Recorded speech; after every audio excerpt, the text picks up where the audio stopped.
Créatif, Alexandre Morin-Villouellette rêve d'un monde meilleur. Et pour cela, il remet en question les conventions. Les rencontres de l'heure. C'est des enjeux de société où est-ce que tout le monde peut en discuter. David Santarossa. Tu sais, la bienveillance, ça peut devenir aussi de la complaisance. La rencontre, Moranville-Santarossa. Mais bon, ça semble être la réalité qui va nous frapper. Ça a toujours été un peu un bruit qui courait dans les milieux historiques, dans les milieux politiques. Là. L'espionnage, ni plus ni moins, qu'aurait livré le gouvernement fédéral envers le mouvement souverainiste au Québec. Hein? Et semble-t-il, selon un article du Globe and Mail, du moins qui sort ce matin, que c'était pas du tout des chimères ou des rumeurs, cette histoire-là. Il y a bel et bien un fondement historique. Pierre Elliott Trudeau espionnait activement puis voulait détruire même le mouvement souverainiste au Québec. Oui, exactement. En fait, on dit que c'est le bureau de Pierre-Elliott Trudeau, son chef de cabinet, Marc Lalonde, parce qu'évidemment, le premier ministre ne veut pas trop se salir les mains, donc il mandate des subalternes pour faire le sale travail en quelque sorte. Donc oui, ça se serait passé dans les années 70, au lendemain de la crise d'octobre. Et on peut comprendre qu'au lendemain de la crise d'octobre, évidemment, je veux dire, le FLQ, c'est ni plus ni moins qu'une cellule terroriste. C'est-à-dire qu'on utilise la violence à des fins politiques. C'est ça la définition du terrorisme.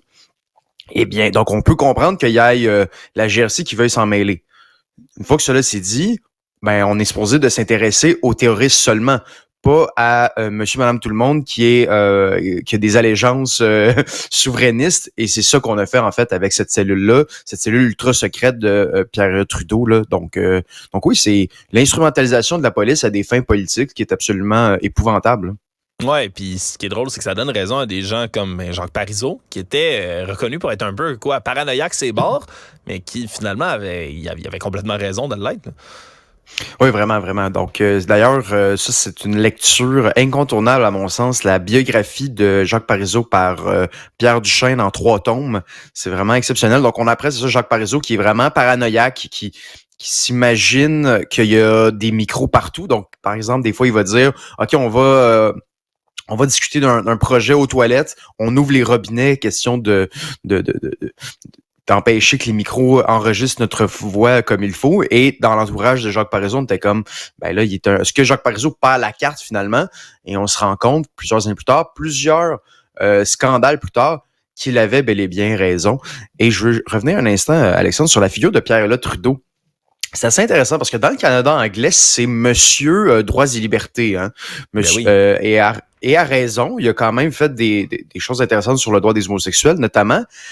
Mais quand tu regardes la crise d'octobre, la loi des mesures de guerre, quand tu regardes ce qui vient de sortir hier dans le Globe and Mail, tu te dis, non, c'est pas Monsieur droits et libertés, c'est Monsieur droits et libertés quand c'est pas ses adversaires politiques, au final.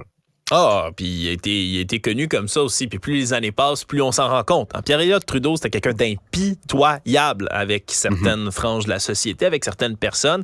Quelqu'un, là, Monsieur Just Watch Me, comme il avait déjà dit, là, c'est tout un personnage, lui aussi, tout un caractère. Puis c'est encore une fois, David, c'est la preuve. Puis c'est fou, je vais le rappeler, que le Canada a directement tellement trouvé le mouvement souverainiste menaçant, qui pouvait tellement, puis menaçant dans le sens où il pouvait réussir, là. On aurait pu l'avoir, notre pays, au Québec, jusqu'à ce que le fédéral s'en mêle et décide activement de venir contrer un mouvement politique démocratique avec des moyens qui ne le sont pas du tout, oserais-je dire. Moi, je trouve ça cinglé qu'en 2023, mais là, je comprends que ça fait des années, puis qu'on a une nouvelle génération, puis que la mienne, on était à peine vivant pendant le dernier référendum.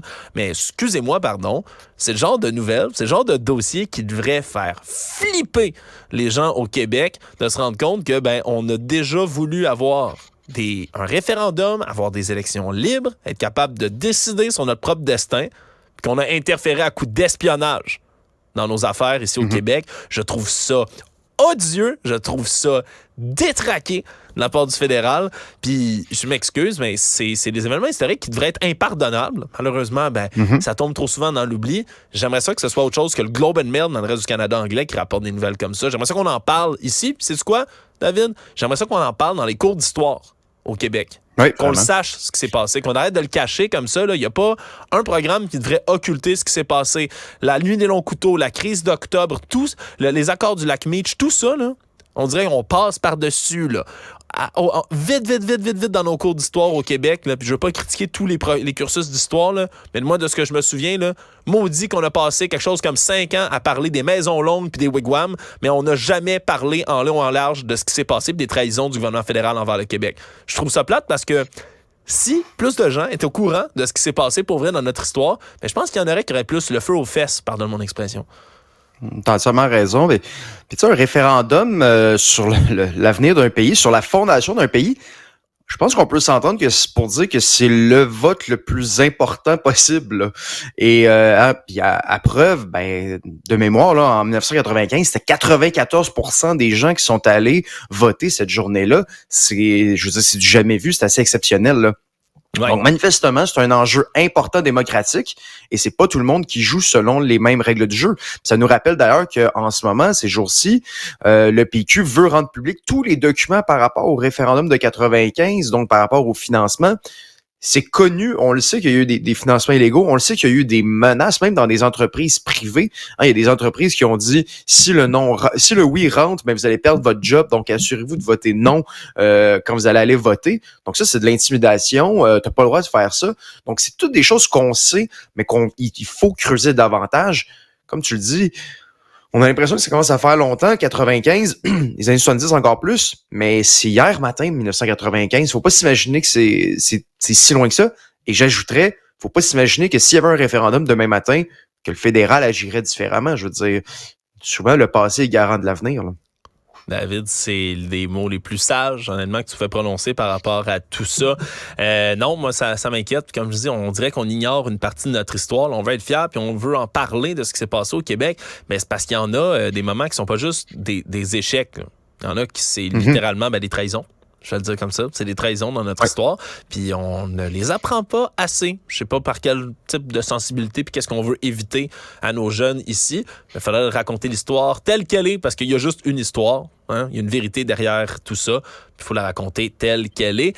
David Santarossa, c'était nos chroniques de l'été. Un plaisir vraiment d'avoir passé ce temps avec toi. Toutes sortes de belles réflexions. Et évidemment, je te souhaite la meilleure des rentrées scolaires aussi parce que tu es dans ce milieu en ébullition en ce moment au Québec. Assurément qu'on va continuer à parler d'éducation avec toi là, dès la saison d'automne. Merci beaucoup pour tout, David. Merci pour tout, Alexandre. On se reparle bientôt.